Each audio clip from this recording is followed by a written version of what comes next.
السلام علیکم، کیسے ہیں آپ؟ اسلام سے پہلے عرب کے لوگ کیسے تھے؟ ان کا رہن سہن کیسا تھا؟ وہ کس مذہب کو مانتے تھے؟ ان پر کون حکومت کرتا تھا؟ یہ سب اور بہت کچھ جانیے ہماری اس ویڈیو میں۔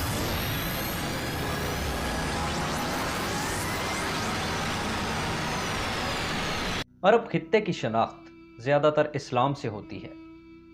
اسلام کی وجہ سے عربوں نے صحرا سے نکل کر دنیا میں ایک بڑے علاقے پر اپنی حکمرانی قائم کی۔ اپنے وقت کی سب سے طاقتور سلطنت یعنی اسلامی خلافت، جو کہ اپنے عروج پر اسپین سے لے کر شمالی افریقہ، مغرب میں وسطی ایشیا اور مشرق میں بر صغیر پاک و ہند تک پھیلی ہوئی تھی۔ اسلام میں آنے کے بعد عرب دنیا کی سب سے مضبوط فوجی اور سیاسی طاقت بن کر ابھرے، اور عرب کا خطہ سائنسی اور ثقافتی مرکز بن گیا۔ عربوں کی بے مثال سیاسی طاقت اور دنیا کے ایک بڑے حصے پر فتوحات نے آنے والی کئی صدیوں تک دنیا پر اپنا اثر چھوڑا، لیکن یہ سب عربوں کے اسلام میں داخل ہونے کے بعد ہوا۔ اسلام سے پہلے کا عرب معاشرہ زیادہ تر خانہ بدوش لوگوں پر مشتمل تھا، جس میں کہ ایسے قبائل شامل تھے جو کہ خطے میں مستقل نقل و حرکت کرتے رہتے تھے۔ بدو قبائل، جن میں سے کچھ قبائل آج تک اپنے اس طرز زندگی کو برقرار رکھے ہوئے ہیں، اس وقت کے عرب میں ایک اہم سیاسی حیثیت رکھتے تھے۔ ان کے آپس میں بنتے ٹوٹتے اتحاد اور کبھی نہ ختم ہونے والی آپسی جنگیں اس وقت کے عرب معاشرے میں معمول کی باتیں تھیں۔ بہت کم ہی ایسا ہوا ہوگا کہ وہاں پر سب متحد ہوئے ہوں یا کوئی مستقل ریاست قائم ہوئی ہو۔ ان قبائل کا زیادہ زور اپنی برادری کے لوگوں کو منظم کرنے اور اپنے خاندان کے لوگوں کی حفاظت کرنے پر ہوتا تھا۔ یہ خیموں میں رہتے تھے اور کسی ایک جگہ پر ان کی رہائش نہیں ہوتی تھی، اور اپنے بھیڑ بکریوں اور اونٹوں کے ساتھ صحرا میں نقل و حرکت کرتے رہتے تھے۔ قبائل کا کوئی تحریری قانون تو ہوتا نہیں تھا، بلکہ قبائلی لیڈر کے بنائے ہوئے اصول کو ہی قانون سمجھا جاتا تھا۔ بدو قبائل میں مردوں کو ہی مرکزی حیثیت حاصل ہوتی تھی، اور خواتین کو کوئی خاص اہمیت تو ہوتی نہیں تھی، حتیٰ کہ خواتین کی کوئی جائیداد تک نہیں ہوتی تھی، اور نہ ہی ان کو جائیداد خریدنے کا یہ حق حاصل تھا۔ قبائل کی آپسی جنگوں میں خواتین کو جنگی قیدی بنا لینا ایک عام سی بات تھی، اور ان سے زبردستی شادیاں بھی کر لی جاتی تھیں۔ اس وقت ایک مرد کے لیے بیویوں کی کوئی تعداد تو مقرر نہیں تھی، وہ لوگ متعدد شادیاں کرتے تھے، اور جب باپ مر جاتا تھا تو اس کی موت کے بعد اس کا بیٹا اپنی ماں کو چھوڑ کر اپنے باپ کی ہی باقی تمام بیویوں سے شادی کر لیتا تھا۔ شادی میں بھی خواتین کی کوئی خاص مرضی شامل نہیں ہوتی تھی، لڑکی کے والدین ہی اس کا رشتہ طے کرتے اور بدلے میں کوئی جائیداد یا اونٹ یا کوئی اور جانور لے لیا کرتے تھے۔ یعنی آپ یوں کہہ سکتے ہیں کہ خواتین کی حیثیت اونٹ یا بھیڑ بکری کے برابر تھی۔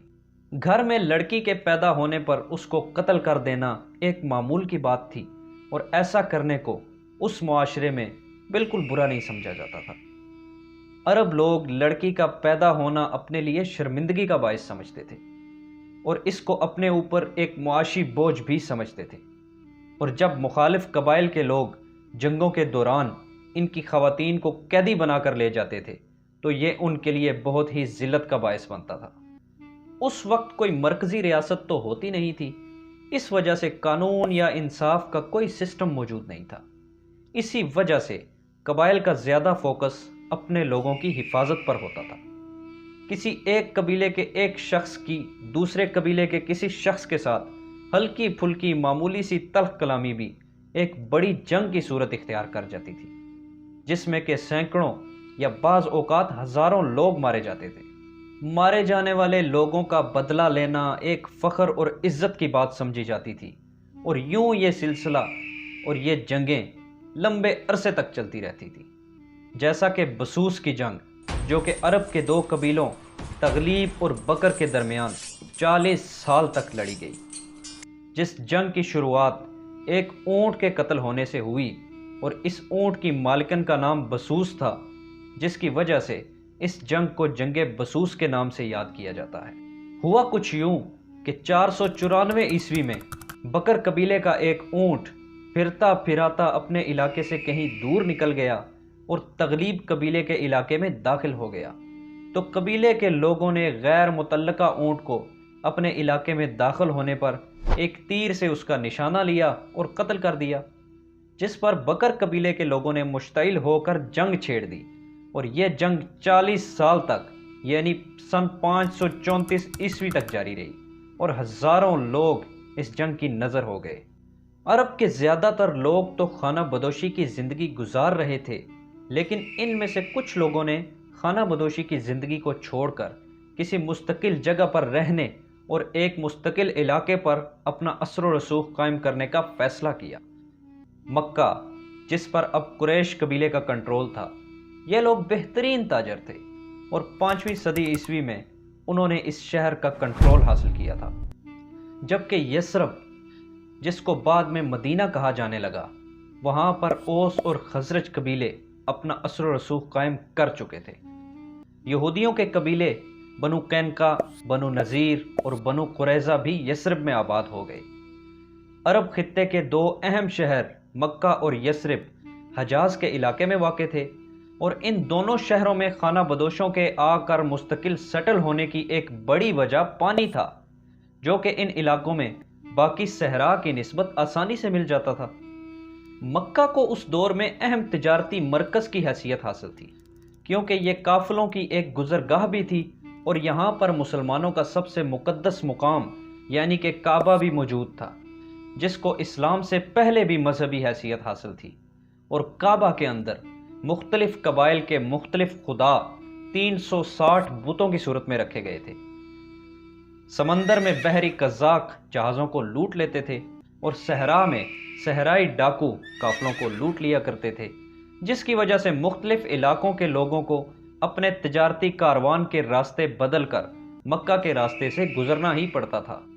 اسی وجہ سے مکہ ایک اہم تجارتی گزرگاہ بن چکا تھا، اور مکہ کے لوگوں نے آس پاس کے قبائل اور رومی سلطنت کے ساتھ معاہدے بھی کر رکھے تھے کہ وہ ان قافلوں کو محفوظ راستہ دیں گے، اور ان کے علاقے سے گزرتے ہوئے کسی تجارتی قافلے پر کوئی حملہ نہیں ہوگا۔ کعبہ اور اس میں پڑے ہوئے بتوں کی وجہ سے مکہ کو اہم مذہبی حیثیت حاصل تھی، اور سال میں ایک بار تمام عرب خطے کے قبائل حج کے لیے مکہ آتے تھے، اور زمزم کے کنویں سے پانی بھی پیتے تھے۔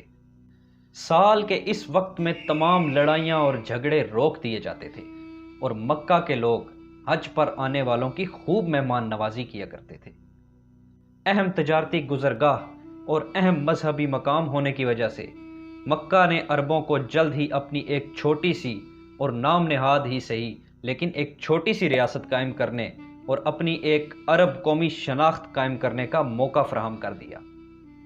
عرب کا دوسرا اہم ترین شہر یثرب تھا، جو کہ زراعت کا مرکز سمجھا جاتا تھا۔ شروع میں تو یہاں یہودی قبائل کا اثر و رسوخ ہی زیادہ تھا، لیکن آہستہ آہستہ یہاں آ کر عرب قبائل نے بھی مستقل رہائش اختیار کرنا شروع کر دی، اور اپنا سیاسی اور معاشرتی اثر و رسوخ قائم کرنا شروع کیا۔ عرب قبائل اوس اور خزرج کے لوگ زیادہ تر تو زراعت کے پیشے سے وابستہ تھے، جبکہ یہودی قبائل تجارت کے پیشے سے وابستہ تھے۔ یثرب کی آبادی اسی طرح بڑھتی گئی، اور آبادی بڑھنے کے ساتھ ساتھ تجارت بھی بڑھتی گئی، اور جہاں تجارت بڑھتی گئی وہاں پر سود کا کاروبار بھی بڑھتا چلا گیا۔